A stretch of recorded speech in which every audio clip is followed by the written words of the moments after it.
अस्सलामुअलैकुम व्यूअर्स, मैं हूं साजिद आराई और आप देख रहे हैं साजिद आराई ऑफिशियल।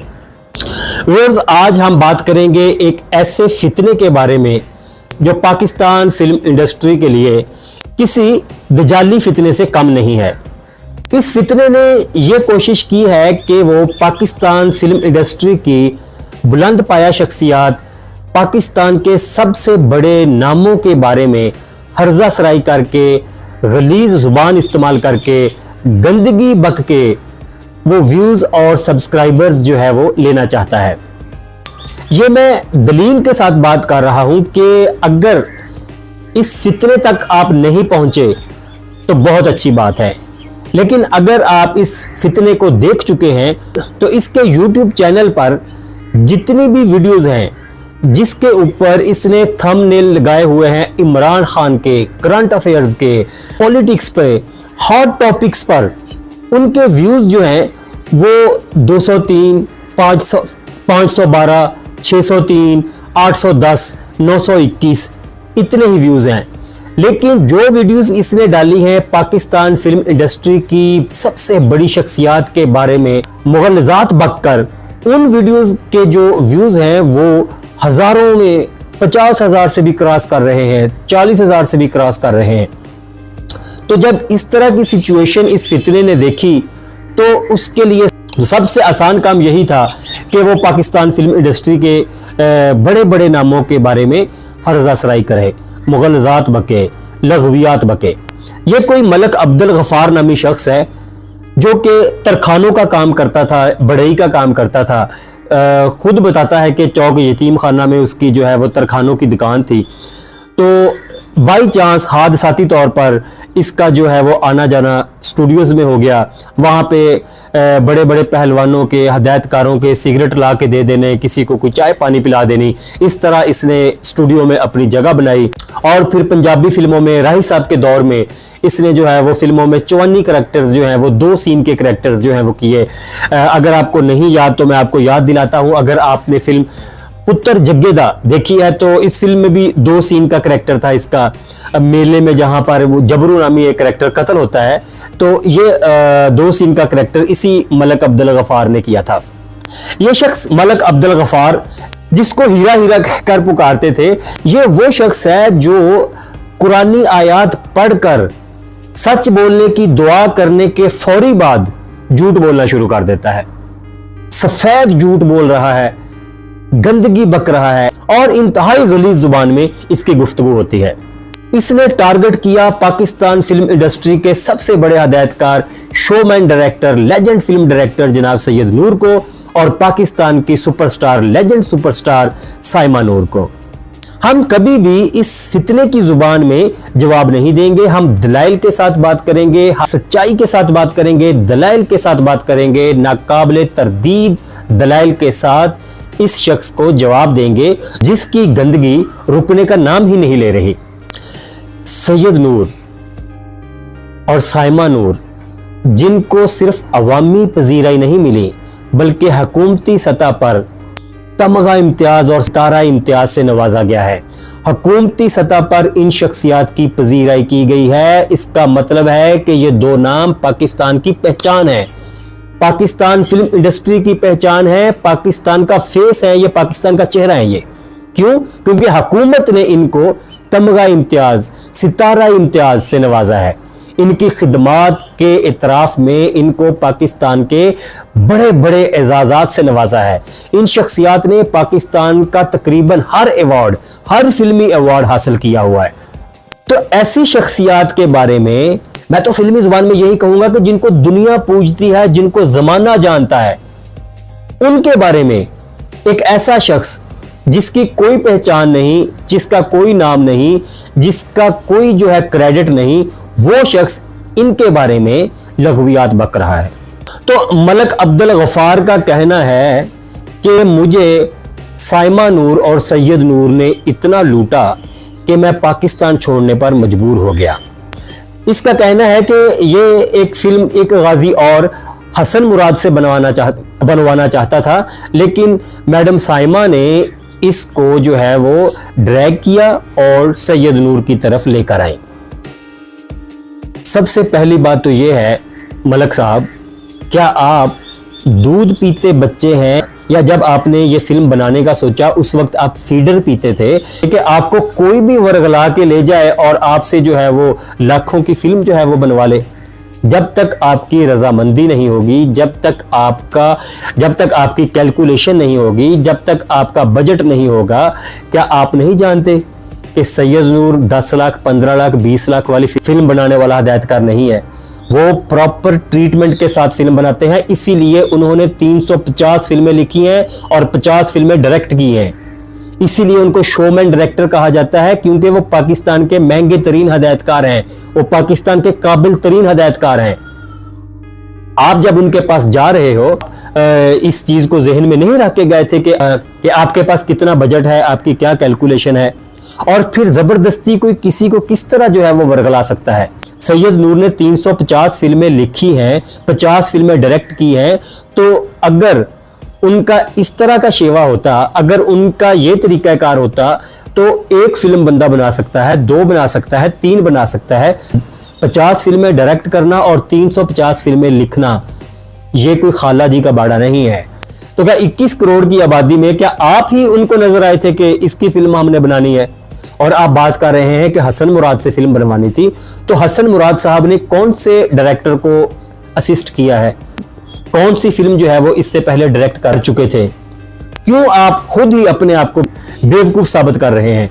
जिस तरह की आप जुबान इस्तेमाल कर रहे हैं, अल्फाज इस्तेमाल कर रहे हैं, कौन सा खानदानी गैरतमंद आदमी होगा जो इस तरह की जुबान इस्तेमाल करे?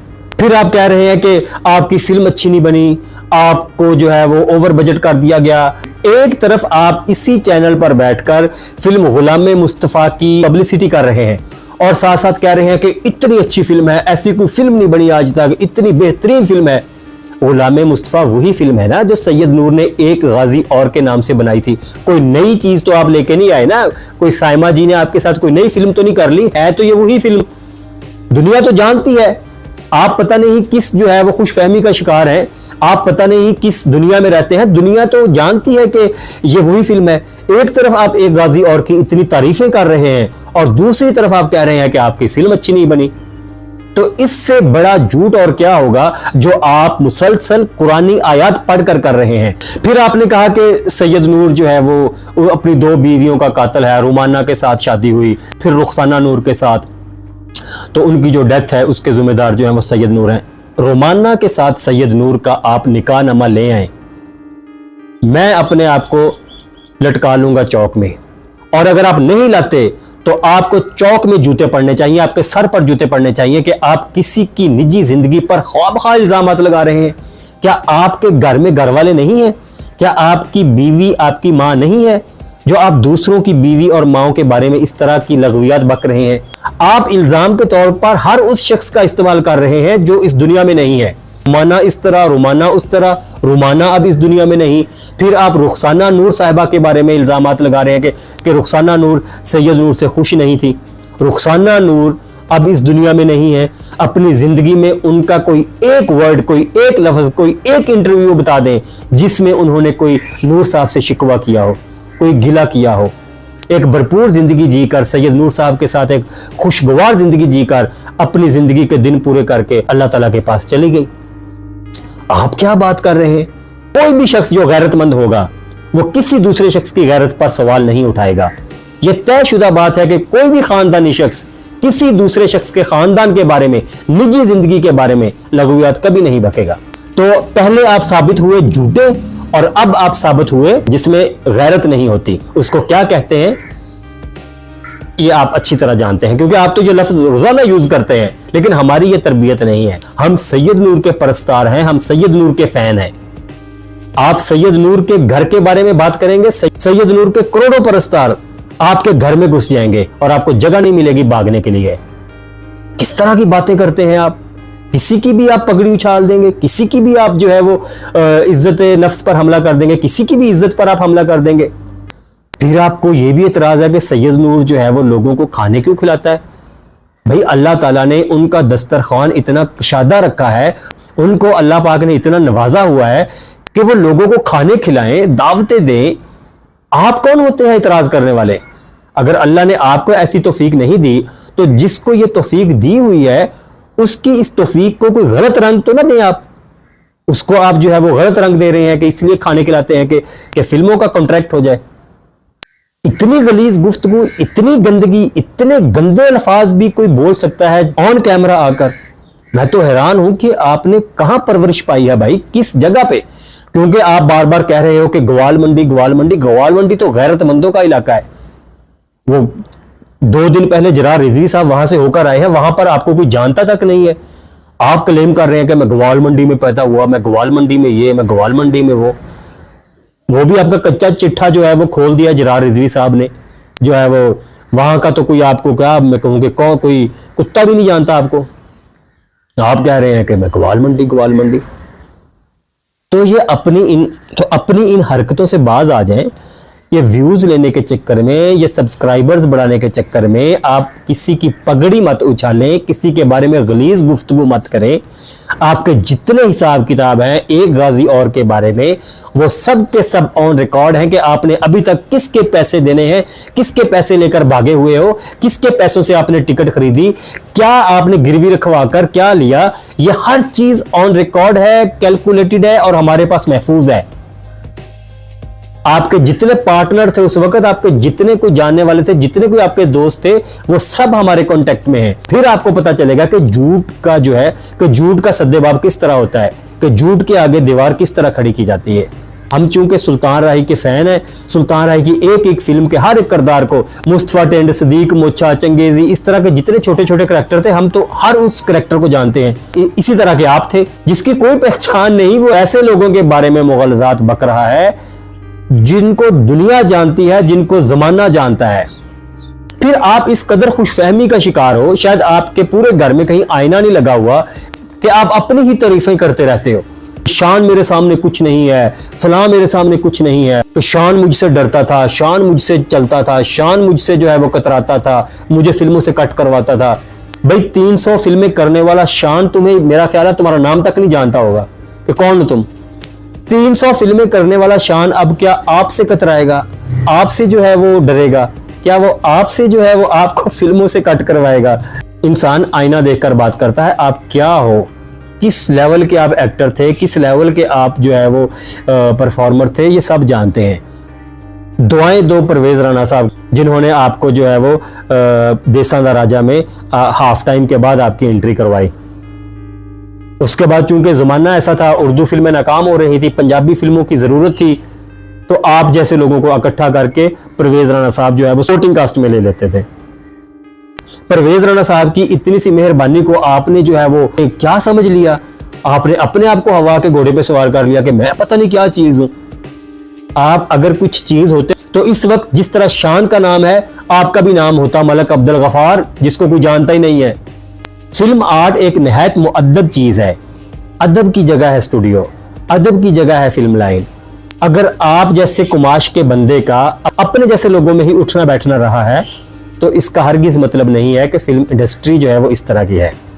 आपको तो लफ्ज इंडस्ट्री नहीं बोलना आता, इंडस्ट्री आप बोल रहे हो बार बार, जगह जगह इंडस्ट्री इंडस्ट्री। वो खैर आपकी जो है वो कोई खामी नहीं है, हर कोई पढ़ा लिखा नहीं होता, वो आपकी खामी नहीं है। एक तरफ आपको लफ्ज इंडस्ट्री नहीं बोलना आता, दूसरी तरफ आप फिल्म इंडस्ट्री के बड़े बड़े लोगों के बारे में, सबसे बड़े लोगों के बारे में इस तरह की मुगलजात बक रहे हो।